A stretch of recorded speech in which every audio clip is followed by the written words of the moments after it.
Sacrilège. Tu as profité de nos bontés. Sacrilège.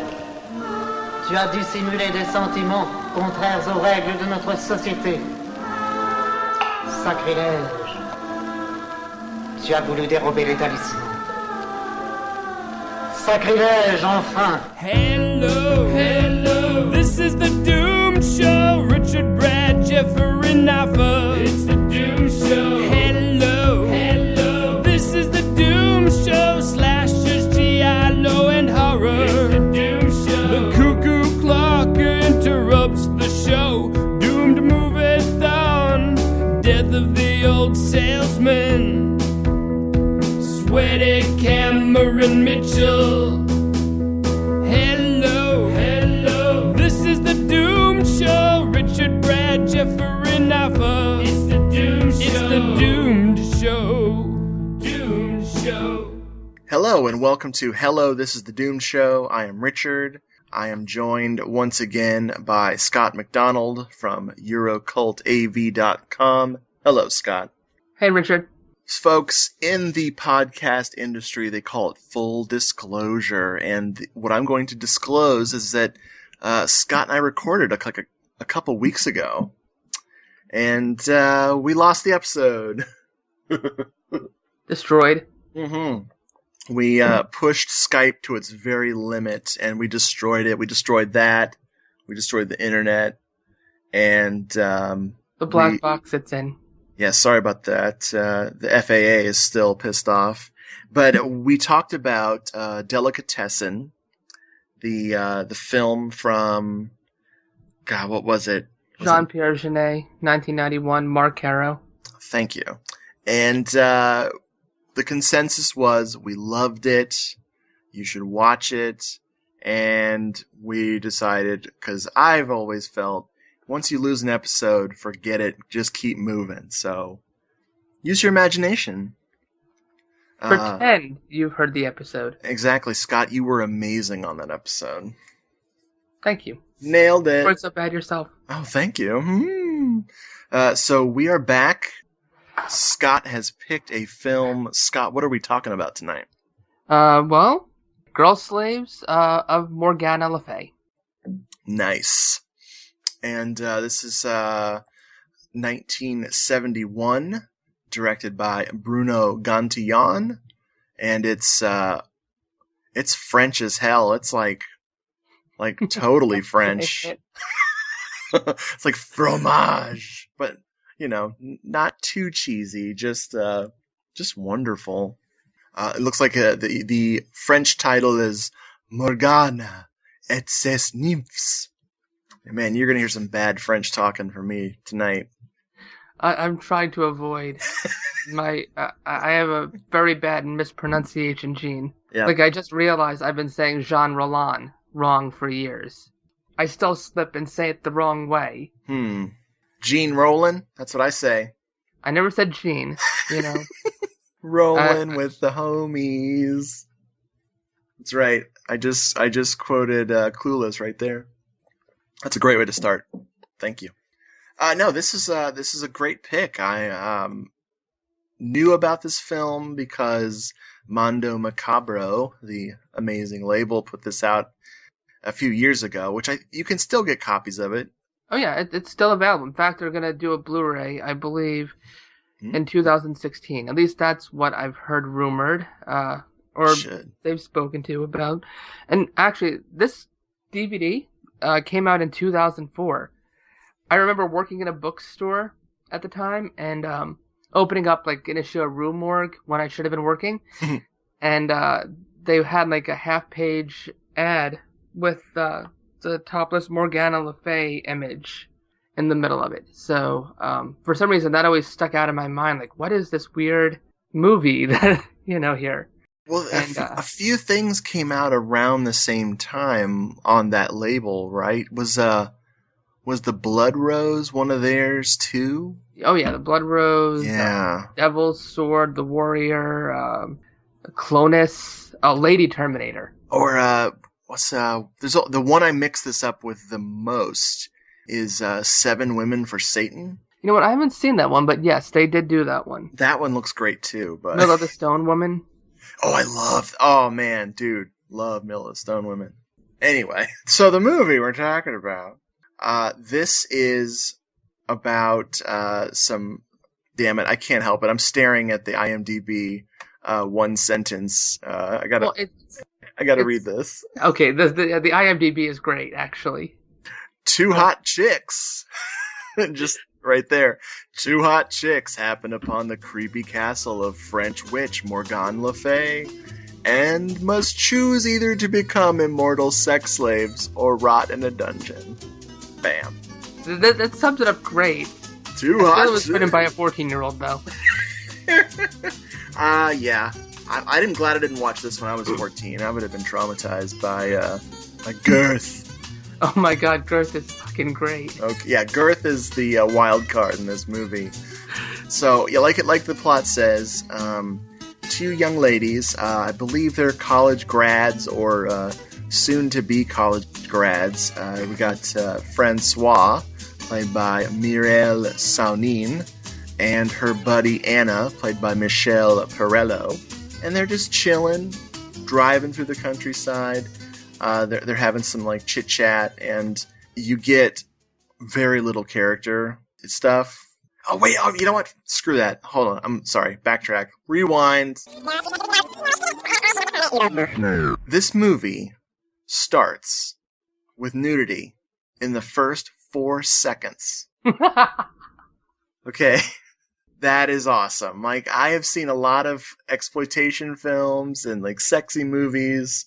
And even Jess Franco is going to have a hard time competing with that stat right there. Brilliant.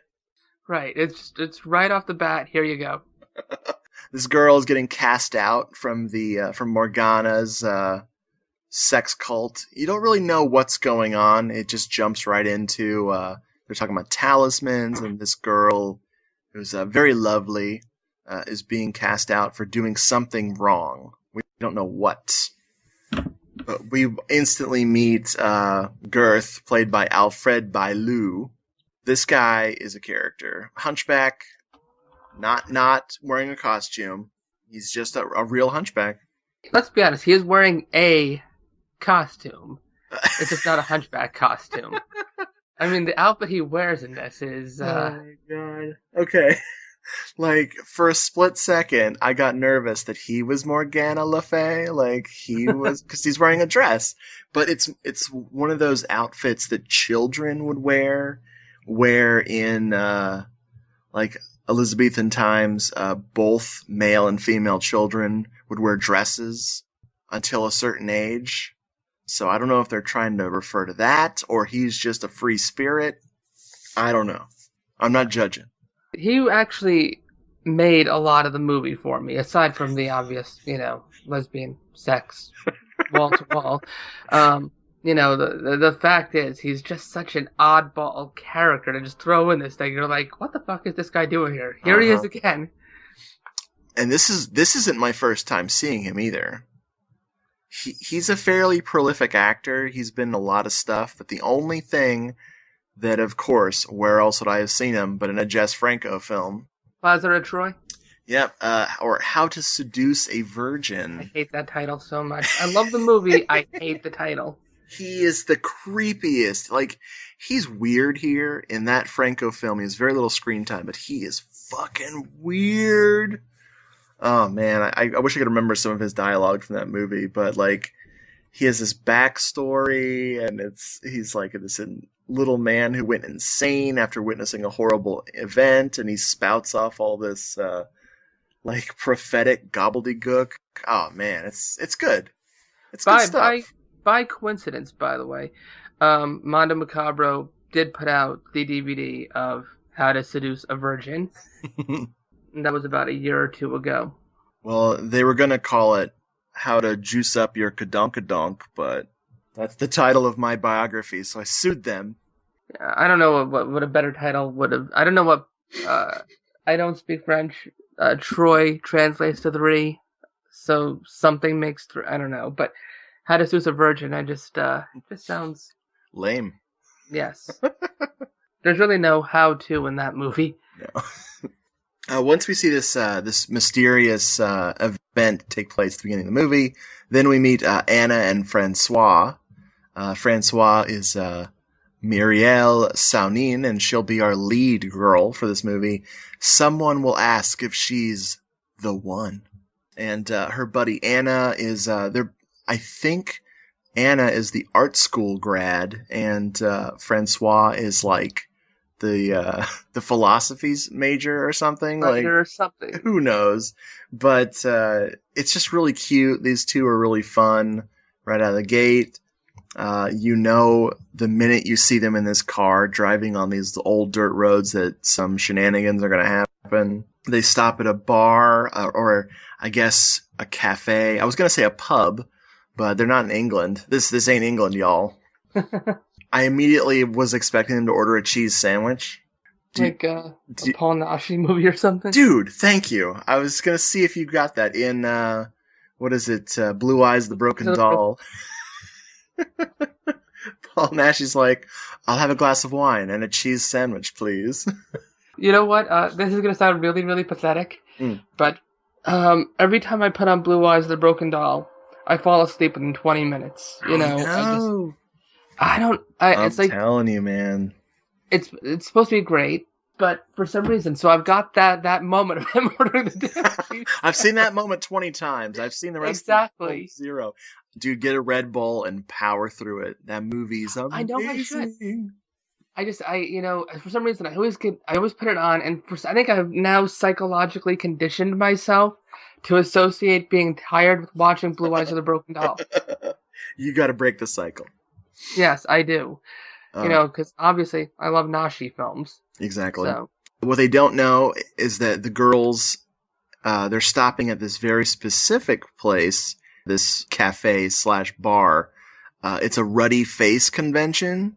There is some powerful drunk Frenchmen in this thing, like old, red. And that's one of the things about this movie we're going to see is old faces. This movie's obsessed with age, which is odd. But they're being leered at by a very familiar looking gentleman. It looks like Girth, aka Alfred Bailu, is already scoping out these chicks. I don't think he's wearing a dress at this point, because I don't think those dudes would be too happy with him and his little skirts. Well, not to spoil anything, but I think that the moment you see Girth in the inn here is kind of setting up the ending. Oh yes, totally. Yeah. I wish he would sit in my house and look at me like that. Oh man. I just creeped myself out.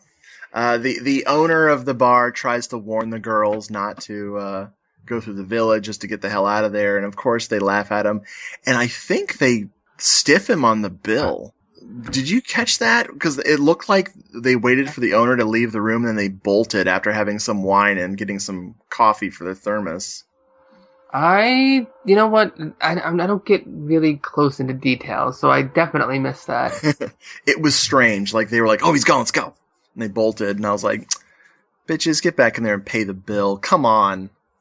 None of those old guys in there have any money. Jeez. So they are driving at night and they run out of gas. They find a nice place to shack up, an old barn. In more ways than one. Oh, they shack up. It's so funny. Like, this is 1971, so you can gauge how, let's say, extreme, or how many X's this movie's gonna get in the rating, because it's 71, so it's some pretty light sex, so don't be worried about this one. This is not like Jess Franco by 1977 standards. This is very light. I'm trying to like dance around the issue. It's delicate. It's a tissue blowing on the wind. It's dude. It's still erotic. It's not just fucking, it's very sweet. It's very sweet. Unless, he cuts to like Girth. Right, yeah, it's there's nothing erotic about Girth. So the two of them have their fling, and then in the morning when she wakes up, Francois notices that Anna is gone, and she goes looking for her. And of course, Girth appears in his dress, and he kind of promises to show her where her friend is, so he leads her through the forest.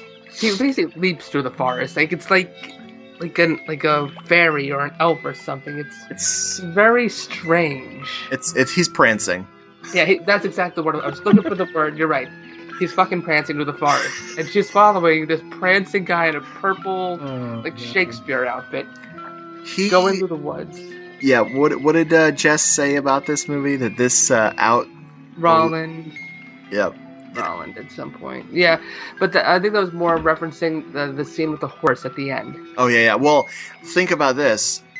I was just thinking about the clown that shows up a bunch of times in different Jean Rollin films, so I could see that happening. That's what I was thinking of when he was prancing through the forest. She was following him, and I'm like, oh, yeah. It's like Alice in Wonderland, where you wish it was a rabbit, not a strange hunchback in a pastel, almost a hippie dress. Yeah. A miniskirt almost. And I apologize to all of our hunchback listeners. This is going to get pretty offensive for you, so we're going to lose that demographic tonight. We do care about you. Deeply. She sees some strange women in pastel robes. And, before she gets to the boat, she gets on this boat that's very nicely decorated, and the boat starts automatically, just taking her across this lake. And that's when she sees the women in strange pastel robes. These three ladies are Sylviane, Sarah, and Yael. And they are the girl slaves of Morgana Le Fey. They're just a small contingent. I think they're sort of like, I don't know what you would call it, actually. They're like her main assistant witches or something. If this was a Tupperware, distributorship, they would be the managers. Yeah. I wish I didn't know that. If you want to lock in freshness, Tupperware really locks it in. You can see and buy Tupperware at a Tupperware party.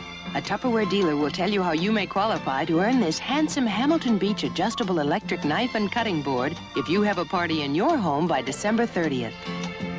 Tupperware really locks it in. We're in the phone book. My cat is trying to throw up on me. Why don't you go away, buddy? Here, go away. Not happy about this film? He's doing that, and I'm like, oh shit, get away from me. I don't want any of that old cat food on me. Lesbian French films cause hairballs? Well, yeah, it's all the fromage. Anyway, we get, real quick, another sex scene with... I don't even know who's in this sex scene. I think we finally meet Morgana, though. I can't remember Morgana being in this scene. I remember Girth leading two women to, That's right. And then she's like, go over there and join them. I love how he's, fucking referee of this lesbian sex scene. It's wonderful. Right. Thank you. We do meet Morgana, I think, after this, and she is played by Dominique Delpierre, and she is a striking character, man. I love all the women in this are really great. Yeah. And she's particularly she's how can I describe her? She's Morgana Le Fey-esque. She definitely carries herself in a very domineering, powerful way. So you kind of get that she's in charge. I wrote down that she's queen bitch. That sums it up. Next thing, Girth is talking to himself in the mirror, trying to, give himself a quick pep talk. This is pretty Taxi Driver. This is what Scorsese watched. Oh shit! Before Taxi Driver. Are you talking to me? I don't see nobody else. Are you talking to Girth? I am Girth. Dude, it's a pep talk for the ages. He is trying to take over this whole castle. I haven't mentioned the castle yet. They're in a castle, by the way. And he's trying to take over and make Morgana his slave because he's in love with her. Don't worry, everybody. He's going to end up with her at the end. Love will conquer all? Yeah. Oh, no. Francois is introduced to Morgana and all the ladies. She doesn't quite know what the hell's going on. And and the hookah doesn't help. They get her high, and she's like, "What's in this?" It's this giant hookah bong, and they're like, "Oh, tobacco and rose petals." Yeah, tobacco and rose petals, and she gets so wasted. It's great. Like one hit, she passes out. Yep, she's a one-hit bitch, and they have a dinner of fruit before that. I always thought that was really funny. I was like, and now we will have the meal, and they just bring out fruit. Fruit and booze. They mentioned later on, we're going to have this feast. And there's no food at the feast. It's just interpretive dancing and drinking. Man, I'd get so tired. I'd be like, can I have some carbs or something? Damn. Getting sleepy here. They do give Francois a bath at one point as well.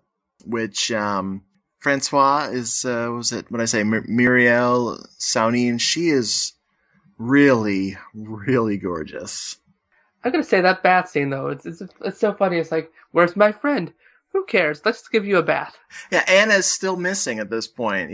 Right? Like, okay, whatever. You guys are funny. I feel funny around you guys.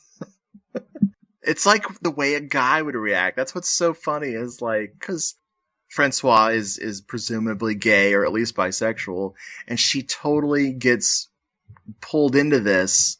Like if this was a man reacting to a bunch of sex slaves, like, whoa, hey, this is cool. No, I'm cool with this.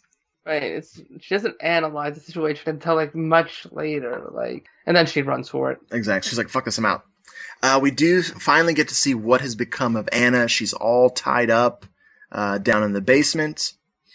We discover that if you refuse Morgana, because she's offering you eternal life and, the sex slavery, if you turn her down, you don't get to go free. You have to stay in the basement and grow old with all the other oldies, which there's like 20 old women all like moaning and singing and looking miserable. So there's that age thing. Younger ones. Yeah, they're all jealous. They even warn them like, oh, the old women will torture you forever because you're beautiful. Very strange. I don't know what the film's trying to say to us. I have no clue. Don't get old. Yeah. Don't be not hot. Whatever. If it has a message, it's very conflicted.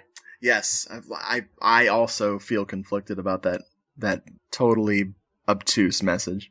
Anna accepts the sex slavery and the eternal life. She's like, let's do this. It took a little bit of torture, let's be honest. At first she's like, no, fuck this. And then she's like, okay, sure, give me the wine. And I was really confused about the wine because Girth prepares the wine and he's putting a bunch of powders into it. And I was like, dude, is this how he's going to overthrow shit? Like he's going to poison everybody? Nope. No idea what he was doing. Just acting sketchy like Girth likes to do. I think it was all part of some mystical, magical shit that we're not supposed to know anything about. Exactly. This powder gives you eternal life. That's why it makes me scream when I drink it. Ah! When Francois and Anna are finally reunited, that is when it's revealed that Morgana has like a freaking army of these chicks. Like, she has her 3 main girls, and then she has all the old ladies, but then she also has another bunch of hotties. So, like, she's been doing this for a while. Right. And of course, because Francois might quote-unquote be the one, the girls, Sylviane, Sarah, and Yael, are immediately jealous and start to scheme to help Francois escape and get her out of their way. We should really talk about the psychic and supernatural stuff in this movie, because it's not effects heavy, because they didn't have any money, obviously. It's funny you mention that, because at the end of the movie, one of the things I really liked about this is how they're doing certain things like invisibility, but they're not using any effects to imply that. It's just like, we're telling you, and you just have to believe it. Right. I think the most obvious effect, and it's not even like a special effect, it's just set. Francois is running through the forest when she's finally had enough of this crap and she's trying to escape. everywhere she turns, Morgana is there with an entire table, and the table's set for 2 people, and it's like this really extravagant, like, it's more than your average picnic. And so everywhere she turns, she keeps running into Morgana in these different setups. But it's just cool in that I'm like, okay, that is the most extravagant effect, because there's been no, like, in-camera effects. There's been no psychedelic freak-out filters. Like, none of that stuff happens, which I thought was funny. I really expected a bunch of... I don't know why I'm so jaded by these films. I expected some acid rock and a frickin' some inverted, like, woo, ghosty, like, images. Even Milan, if you would like watch Shivers of the Vampire or something, there's acid. You know?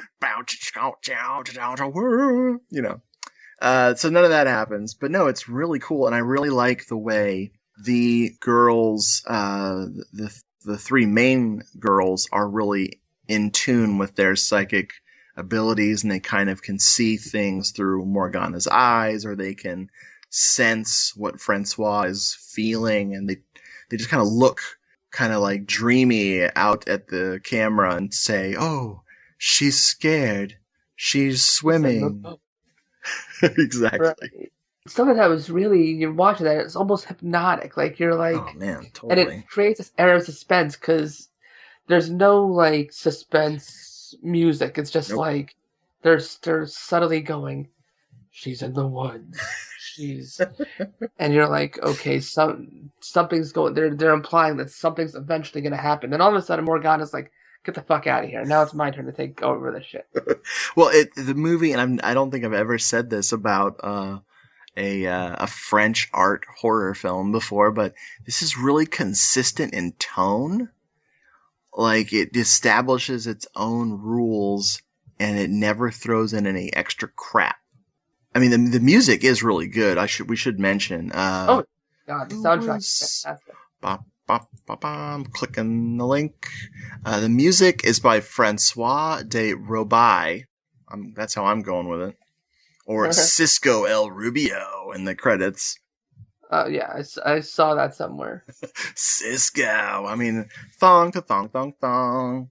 Doesn't want to admit to doing a movie called Girl Slaves of Morgana Le Fey. Nobody should, but they should, because this movie's great. Right. There's 3 talismans that there's a golden smock, and there's an old leprechaun foot, and the 3rd talisman is just some old beef jerky. And there was the tunic. Oh shit! Morgana's orb, and a necklace. Yep. Does the necklace make you invisible? I think the tunic makes you invisible, right, and the necklace controls the boat. And the orb will guide you through the forests. Right. Bam. So, in order for Francois to escape, she has to go on a fetch quest to receive to get all 3 of these items. Yep. Fetch quest. Yeah. I like that. At some point, I'm going to throw this quote in because sadly this film isn't dubbed. Like, for purity's sake, for it not being cheesy, I'm glad that it's in the original French with subtitles. I don't see this movie being marketed to any other country. So, I mean, maybe it was marketed somewhere, but I mean, I would kill to hear this film dubbed. It would be so funny. I don't know if I could handle that. But I believe Morgana says, little bird, if you try to escape the cage, you'll hurt your wings. That in French is probably beautiful. Oh, yeah. You know, it occurred to me last night, and this is going to sound terrible, right? Let's hear it.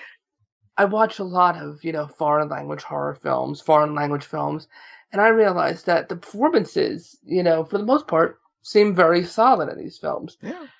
But how do you judge a really bad performance in a language that's not your own? I mean, when it's dubbed, when you got like a guy like the Pimp and Demons, you get that overly dubbed, cheesy thing. You're like, oh, that's just over the top. Right. But when it's, you can't detect the same nuances in a performance. So I'm sitting there watching this film. And the film is titled Girl Slaves of Morgana Le Fey. And if you look at IMDb, aside from Alfred Bayou, or how do you say his name? None of the cast here really went on to do anything else. So yeah, these performances weren't considered hot shit. But I'm like, but you know what? They seemed like very solid performances in this film, in this content.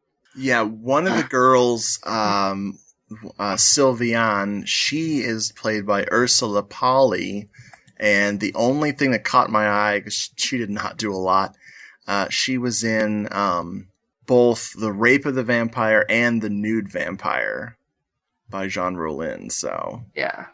So you see a lot of Roland, you see some Franco throughout, and Alfred Bayou went on to be in Bruno Gantillon's second feature film, a crime film called Without Warning, not to be mixed up with the Alien film. I like that shit. Yes, and also Anna, Francois's pal, Michelle Perello, she was also in the film I was thinking of earlier, The Blood Rose. Yeah. So yeah, this isn't like a Franco film where, you take one Franco film, you connect it to 40 other Franco films, and then the rest of Spanish and French cinema. But there's a lot of talent here, especially sexy talent. It's sort of interesting. I was watching the interview on the disc, and, I couldn't find a lot of trivia on this movie, but on the Mondo Macabro DVD, there's a short film, an artistic couple, very tight little horror short, sparse use of locations, but it also has this kind of surrealist atmosphere that would obviously channel in Girl Slaves, right? Mm-hmm. And he made this one short film, and in the interview he says he made this one short, and then he immediately wanted to make a feature film. I get that. I made a few shorts, and I've been trying to get a feature film off the ground for over a decade. But, but his producer said you have to make more shorts, and it was like, no, I want to do a feature film. And eventually he somehow wrangled up the money himself to get Girl Slaves made. Right. The things you've been bringing up, like the consistency of tone, certain more mature visual style elements, it made me think, when I first saw this, maybe 5 or 6 years ago, finally, I thought it was Roland-esque, right? Mm-hmm.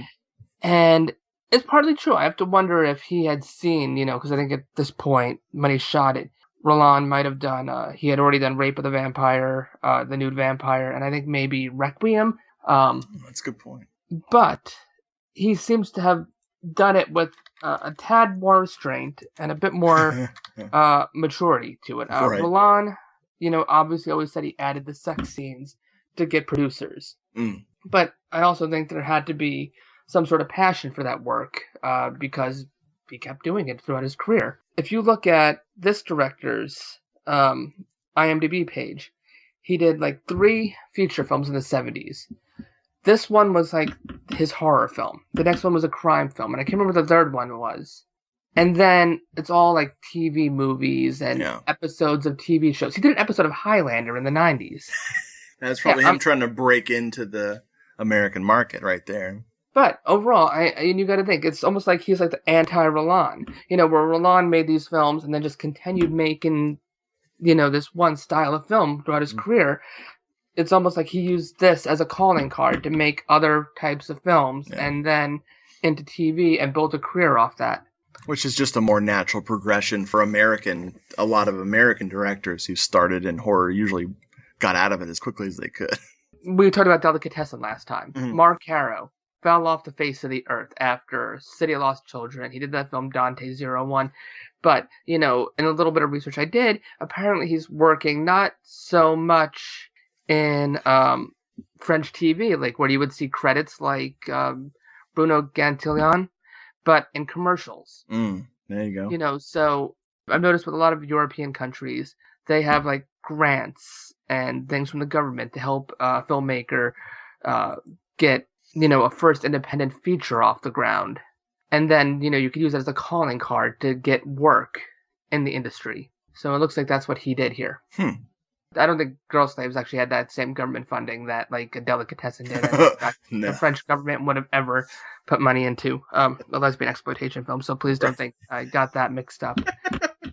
No problem. The plot starts to wrap up when good old Girth, he just can't keep his big mouth shut. He just tells Morgana his whole plan of making her his slave, and then she'll love him, and he immediately gets accused of being, a real son of a bitch. So he gets tied up, and they're torturing him now. And he sacrifices himself so that Francois can get away. And then Francois sort of gets away, but we get a weird Scooby-Doo ending. No, right. When his mask gets pulled off. It's a little confusing. I mean, do we want to go into that, or? Yeah, why not? Lead the charge, sir. Francois went on her fetch quest. She got the tunic. She got the necklace. But the globe she needed to get out of the forest was in the possession of Morgana. She cannot get it because Morgana possessed it during a feast of interpretive dancing, right? And when Girth outed himself as wanting to be Morgana's master, she got a ring that, allowed the portals to reality to open. Nice. So she escapes to reality, to our reality. She gets there, and the first thing she sees is a funeral procession and an old lady, right? Right. Now, this kind of sets up this thing where, she freaks out. Oh, wait, you mean death can happen to me here? And she runs back into the forest and yells, Morgana, Morgana, right? And so Morgana comes and takes her and says, I knew you would call me, or something like that, and starts to take her back to the castle. But on the way back to the castle, they walk by the farmhouse that her and Anna had slept in to be in the film. They look in the window, and this is going to sound weird, my eyes are kind of shitty, but at first I thought it was Girth in the window, but then they look close, and it's Anna and Francois lying down the night before all the events in the film happened. Right. It's kind of weird. Okay, yeah, so... it's a circular kind of a thing. You're left with, one of these very vague Euro horror type endings. Not quite City Living Dead level, but, definitely up there. John. Right. So, personally, I don't know how you feel about this, but, it leaves, like, almost two interpretations. Either it was all a dream, which, okay, really lame and cliche. And the second thing is, it's almost like... their consciousness or soul or whatever, and I don't buy into any of that crap, but, got removed by Morgana, and their physical bodies will continue living their physical lives while their souls are having, like, lesbian sex in a castle somewhere off a lake in France. The end. The end. That's the happy one. Yeah, their souls are condemned to lesbian sex. That's a curse. We'll check up on the physical bodies in 10 years, and they'll be working in an accounting firm somewhere in Paris. Working for the man. Yeah. How do you Their like... souls are working for the ladies. Damn right. How do you like this one, sir? I love it. I this is maybe the second or third time I watched it. I think the interpretive dancing towards the end there kind of bogs down the running time. It could have kind of got into the conclusion a little bit faster, and the ending... well, sure. What can you do? Right. Can't win them all.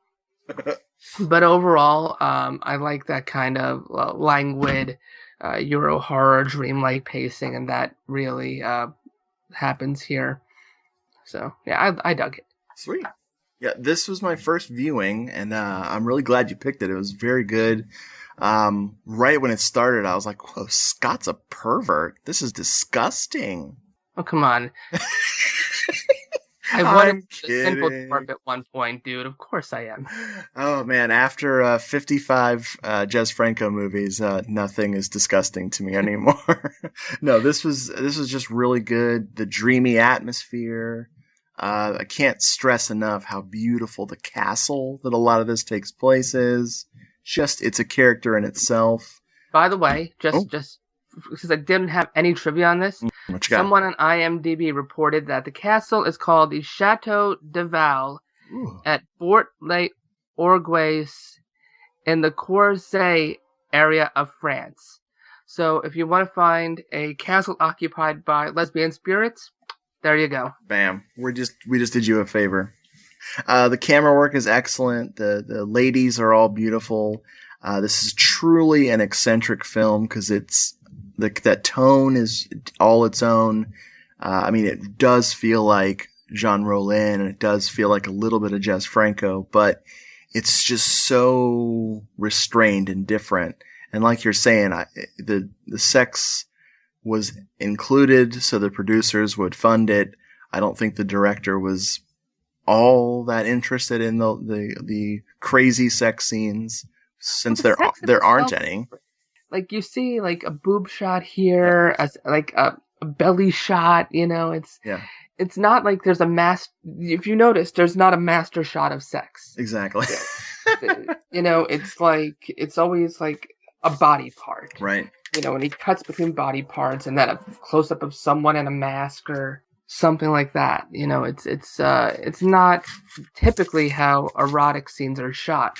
Yeah. So, and it makes it interesting. Yeah. It's trashy, not sleazy. Exactly. So, well, Scott, thank you for picking this movie. Thank you for coming back. Obviously, you'll be back another time with another, we're going to call it Scott's Hot Picks, and we'll spell picks with an X and a D. So it'll look kind of like... Hot's got to have 2 T's. It'll look like dicks, but we won't pronounce it that way because we like lesbians. I just wanted to leave you with something so you had no idea what to say after that. Yeah, I can't follow you, man. But no, really, thank you for being here. Bye, everybody. Yeah, folks, thanks for listening. Good night.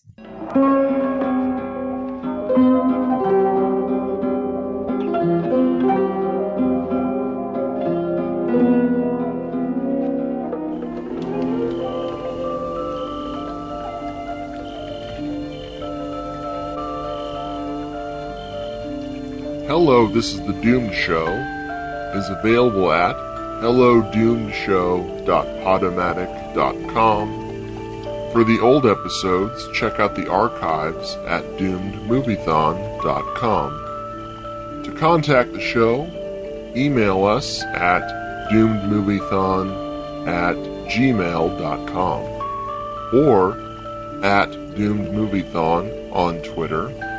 For more Doomed Moviethon goodness, also visit cinemasomnambulist.com.